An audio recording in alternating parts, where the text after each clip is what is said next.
हम variable interval और fix interval के रेशो स्केड्यूल, सॉरी, जब हम रीइंफोर्समेंट स्केड्यूल यूज करते हैं तो उसमें हम रीइंफोर्समेंट तभी देते हैं जब हमें एक्सपेक्टेड रिस्पॉन्सेज मिलते हैं, तब देते हैं। बट जब हम एनसीआर की बात करते हैं, एनसीआर को हम मर्ज करते हैं वेरिएबल इंटरवल के साथ या फिक्स्ड इंटरवल के साथ, तो उसमें क्योंकि हम लोग यहाँ पे प्रॉब्लम बिहेवियर्स को डील करें, एनसीआर क्योंकि प्रॉब्लम बिहेवियर को रिड्यूस करने की स्ट्रेटेजी है, तो इसमें फिर मैटर नहीं करता कि बिहेवियर आ रहा है उस इंटरवल में या नहीं आ रहा, तो आपने बट रीइंफोर्समेंट उसको देनी ही देनी है।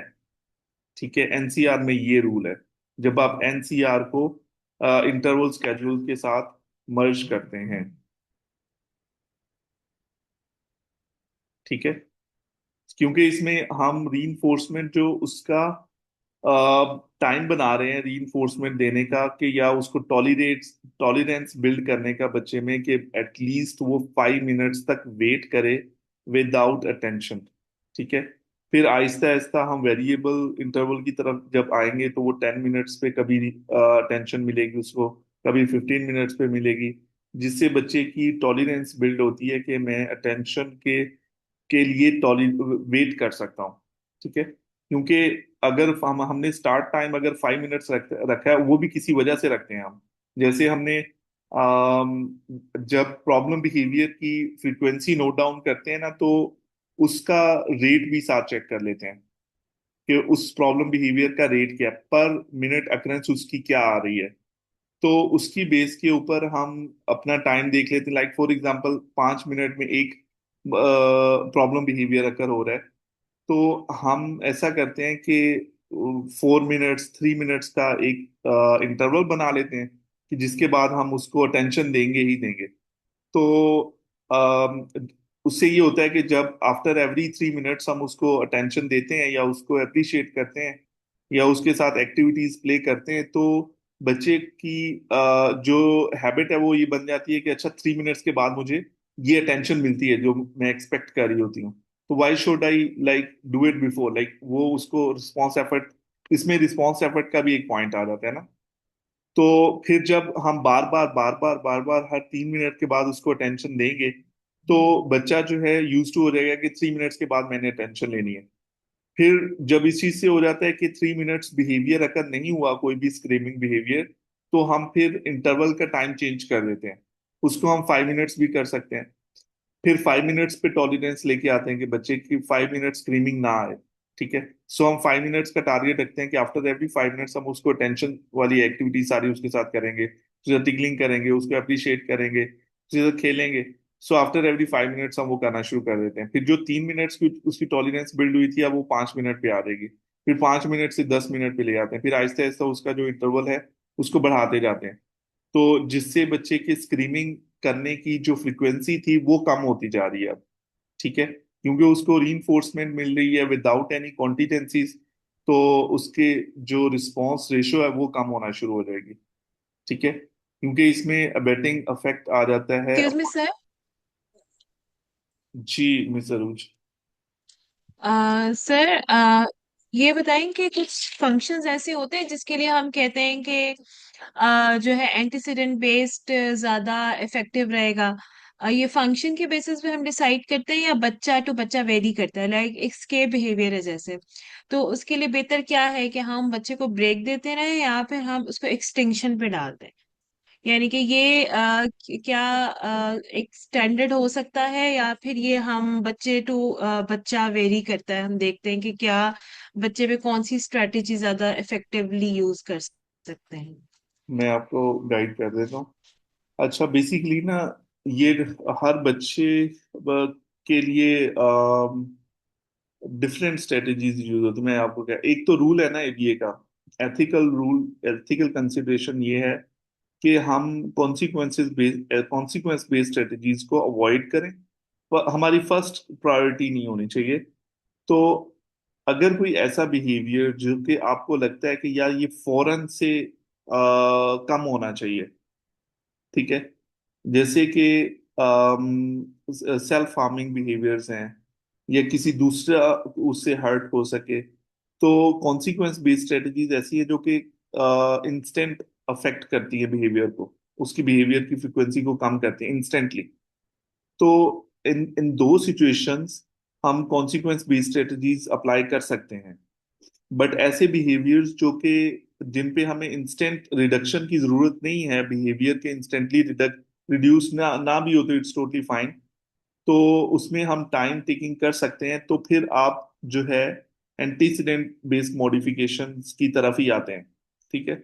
अच्छा, इसमें भी फिर वेरी करता है कि अगर आपके कॉन्सिक्वेंस, आपके जो कॉन्सिक्वेंसेज हैं, अगर आप नेगेटिव देना चाह रहे हो और उससे बिहेवियर वर्स्ट हो जाते हैं, ये भी एक डर हो, तो फिर भी आप एंटीसीडेंट बेस्ड इंटरवेंशन की तरफ आते हो। ठीक है। कि अगर आपको डर है कि मैं अगर फॉर एग्जांपल एक्सटिंक्शन अप्लाई करते हूँ या रिस्पांस ब्लॉकिंग अप्लाई करती हूँ, तो इससे बिहेवियर वर्स्ट आ सकते हैं, इससे बच्चे का टेंट्रम आ सकता है या एक्सटिंक्शन बर्स्ट आ सकती है, जो कि इसके लिए ठीक नहीं है। तो इन दैट सिचुएशन आप एंटीसीडेंट मॉडिफिकेशन की तरफ आ जाओ।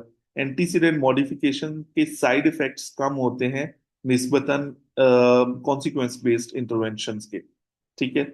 एंटीसीडेंट मॉडिफिकेशंस में टेंट्रम्स, एक्सटिंक्शन बर्स्ट, इस तरह के अग्रेशन, इमोशनली बच्चा जो है इरिटेबिलिटी, वो चीजें नहीं होती एंटीसीडेंट मॉडिफिकेशन में, क्योंकि ये एक स्लो एंड स्टेडी स्ट्रेटजीज हैं बिहेवियर को चेंज करने की, अवॉइड करने की।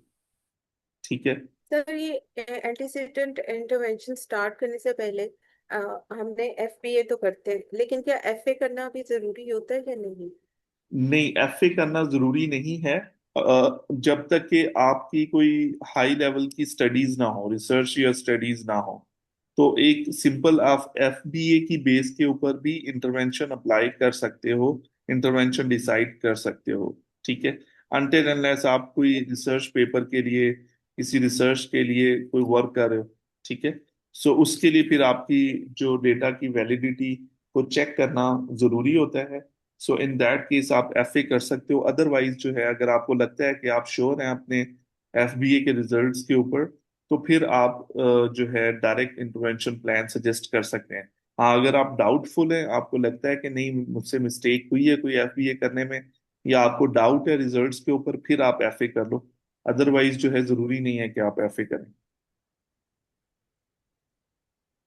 ठीक है। लाइक हमने उसमें पढ़ा था कि अक्सर ऐसे बिहेवियर्स होते हैं जिनका फंक्शन पता नहीं चलता, जो सेंसरी बेस्ड होते हैं। हम्म। तो अगर किसी बच्चे को सेंसरी इश्यूज हो, तो उसको हमें फिर ओटी या सेंसरी एनरिचमेंट थेरेपिस्ट को रिकमेंड करना चाहिए, या हमें फर्दर फिर उसका एफए करना चाहिए, उसका प्लान इसमें बनाने के?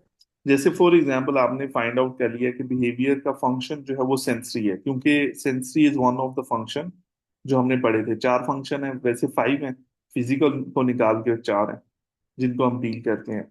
और हमेशा एक चीज ध्यान में रखनी है कि जो प्लान बनाता है, आईपी बनाता है, वो एक बिहेवियर एनालिस्ट बनाता है। ठीक है।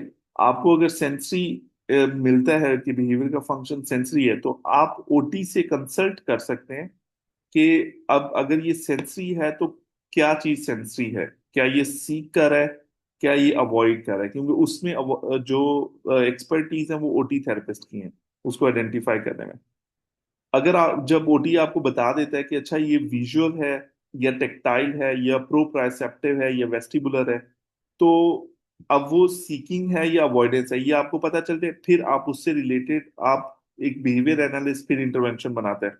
अब जैसे फॉर एग्जांपल अवॉइडेंस बिहेवियर है, sensory avoidance, like auditory avoidance, जैसे मैंने पहले भी आपको बताया कि एक बच्चे को लाउड वॉइस जैसी ही सुनाई देती है वो कानों पे हाथ रख लेता है।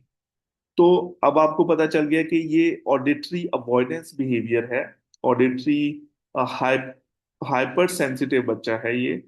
तो आप फिर एंटीसीडेंट बेस्ड मॉडिफिकेशंस आप बताते हो पेरेंट्स को कि आपने कभी भी इसको इंस्ट्रक्शन देते हुए अपनी आवाज को लाउड नहीं करना, नहीं तो ये टेंट्रम शो करेगा।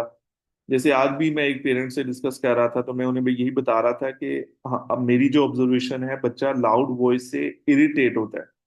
अगर इसको ऊंची आवाज में इंस्ट्रक्शंस दी जाएं, तो ये फौरन से इरिटेट होता है, ये अपने आप को मारना शुरू कर देता है, अपने आप को स्क्रैच करना शुरू कर देता है, हेड बैंगिंग स्टार्ट कर देता है। अब उनका ये कंसर्न था कि सर ये टॉयलेट ट्रेन नहीं हो रहा अभी तक, के जब इसको हम ले जाते हैं टॉयलेट में ये स्टूल पास कर देता है, यूरिन पास कर देता है।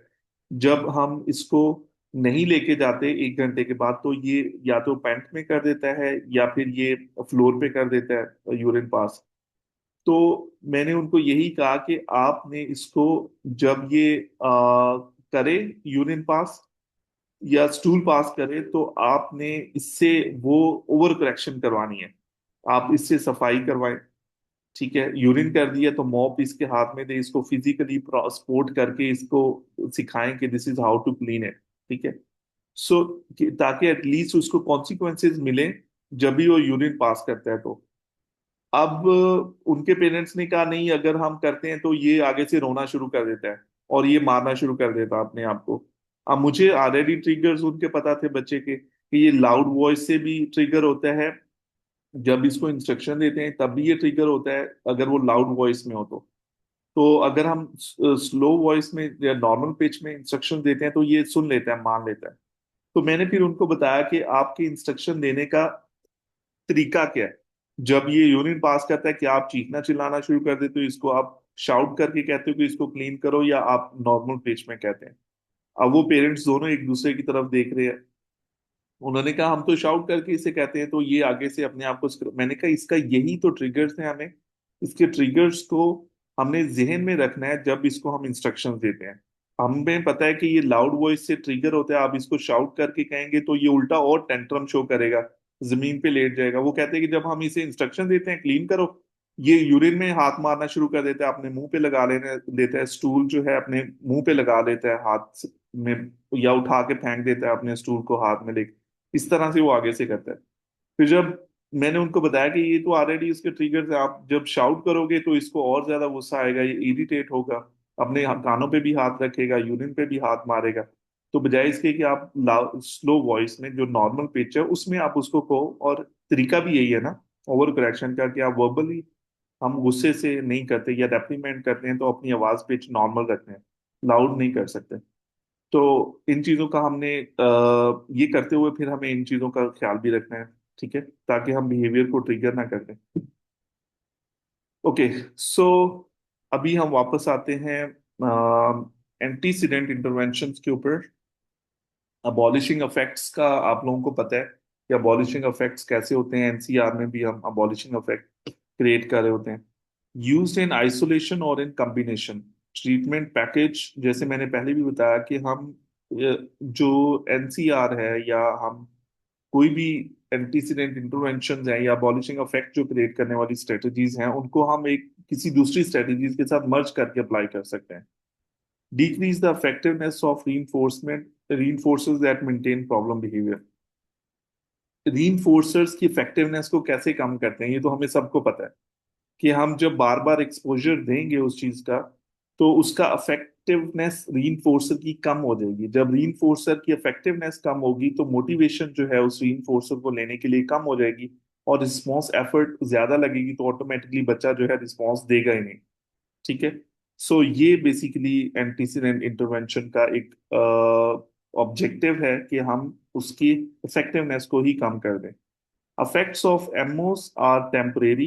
एमओस के इफेक्ट्स जो हैं वो टेम्परेरी होते हैं। ये रिसर्च है स्मिथ एंड इवाटा की।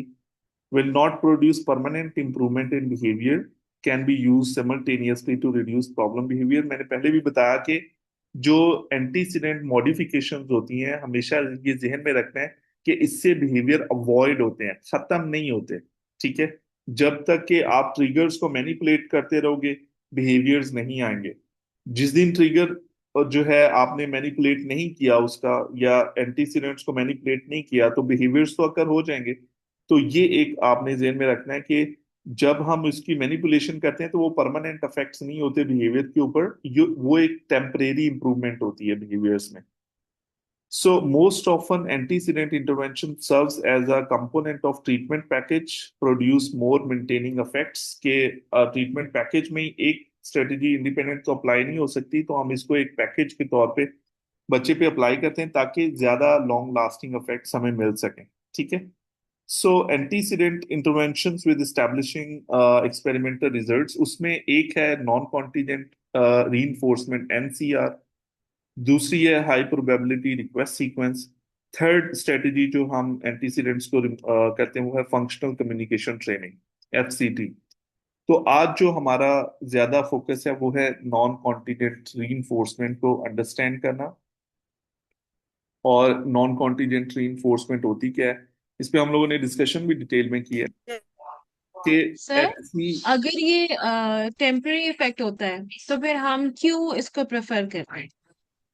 अच्छा क्योंकि मित्तल। ये बिहेवियर को अवॉइड ही करता है ना, डील तो नहीं कर रहा होता बिहेवियर से, और हाँ ना कम कर रहा होता है। बिल्कुल ऐसी है।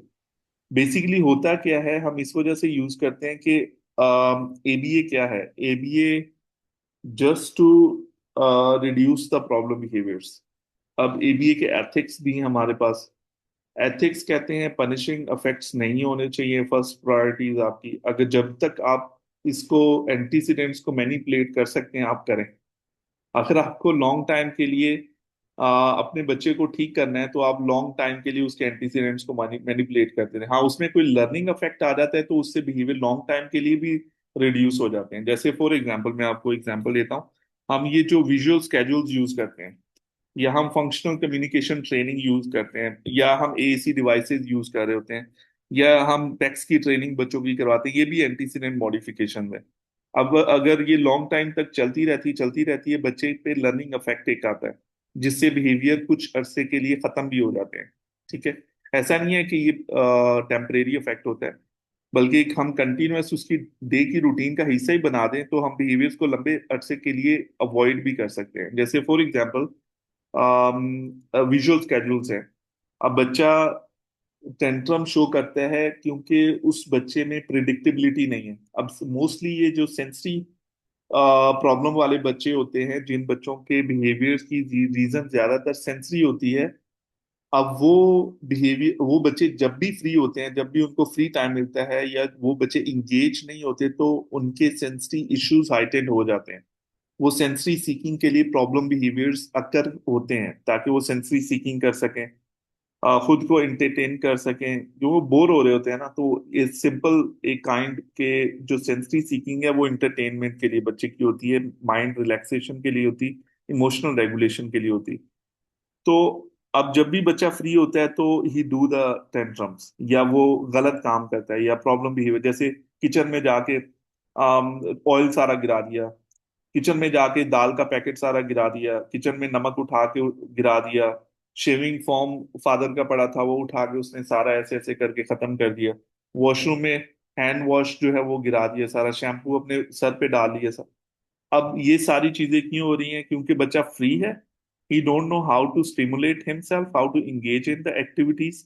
तो हम क्या करते हैं, हम ऐसे पेरेंट्स को कहते हैं कि आप अपने बच्चे का की रूटीन सेट करें। अब रूटीन कैसे सेट होगी?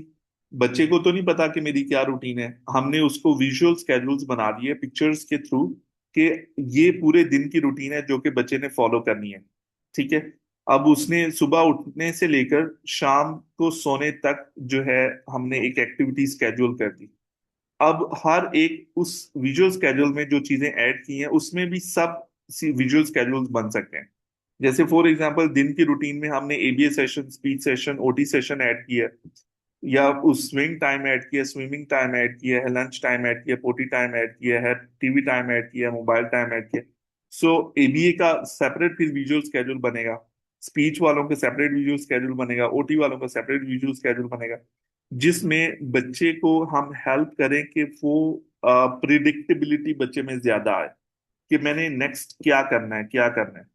तो जब बच्चे में प्रिडिक्टेबिलिटी होगी कि मैंने ये काम खत्म किया है तो नेक्स्ट मैंने ये करना है, एक एक्टिविटी स्केड्यूल्ड होगी बच्चे के सामने पिक्चर में, तो वो instead of going in the kitchen and throwing oil on the floor, वो क्या करेगा, वो स्विमिंग पूल की तरफ चला जाएगा, वो क्या करेगा, वो स्विंग की तरफ चला जाएगा, वो क्या करेगा, अपने सेंसरी कॉर्नर की तरफ चला जाएगा, वो क्या करेगा, अपने लंच टेबल के ऊपर बैठ जाएगा कि लंच मिलेगा, वो क्या करेगा, टॉयलेट में चला जाएगा, वो क्या करेगा, मोबाइल यूज करना शुरू करेगा, वो क्या करेगा, टीवी देखना शुरू कर देगा। तो ये फायदा होता है हमें।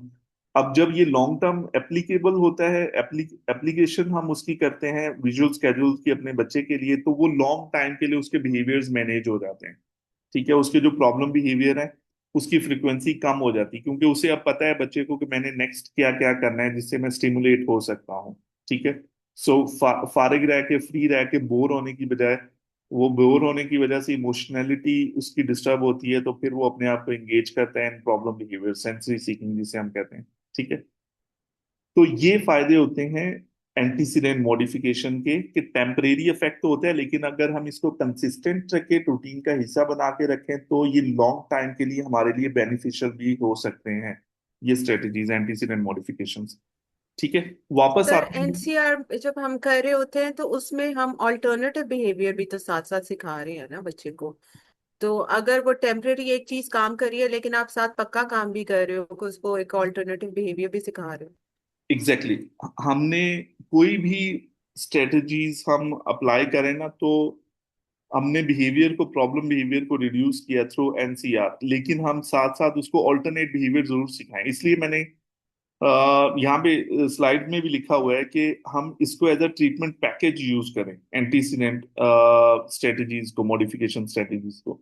इसको सिंगल यूज करने की बजाय हम बाकी स्ट्रेटजीज के साथ मर्ज करके यूज करें, ताकि हम ज्यादा सस्टेनिंग रिजल्ट्स गेन कर सकें। ठीक है। Yes, very good point miss Reena. ठीक है। तो सर असर की नमाज पढ़ रहे हैं। जी मिस रिजवाना, आपने क्या कहा? सर नमाज पढ़ रहे हैं, असर की नमाज। नमाज का टाइम है, ठीक है। हम पढ़ सकते हैं, अभी 6:22 है, तो we can get back on 6:40।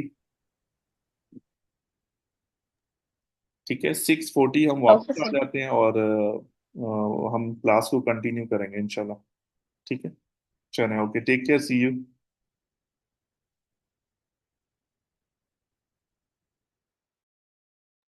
Thank you sir.